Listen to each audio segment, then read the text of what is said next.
Hello. Sir तुमचा insurance आहे? नाही. करून घ्या. याचा फायदा मला काय होणार? सर इन फ्युचर तुमचा ऍक्सिडेंट झाला तर तुमचा दवाखान्याचा सगळा खर्च आमची कंपनी देणार. आणि मी ऍक्सिडेंट मध्ये मेलो तर? मग लाईफ इन्शुरन्स करा, मेल्यावर पण तुम्हाला पैसे मिळतील. आणि मी मेलोच नाही तर? मग एक काम करा, तुम्ही दोन्ही पण इन्शुरन्स करा. दोन्ही इन्शुरन्स करून ऍक्सिडेंटच झाला नाही तर? हे बघा सर, एक दिवस मृत्यू हा येणारच आहे, तुम्ही पण एक दिवस मरणारच आहे. मग तुम्ही मेल्यावर तुमचे सगळे पैसे तुमच्या बायकोला मिळतील. माझ्या अगोदर माझी बायकोच मेली तर? कसला माणूस आहे हा, स्वतःच्या बायकोला मारतोय. मग एक काम करा, बायकोचा पण इन्शुरन्स करून घ्या. बायको मेली तर तुम्हाला पैसे मिळतील. आणि आम्ही दोघं पण मेलो तर?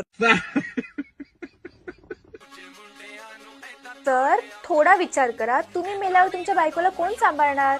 माझं मोठं पोरगं.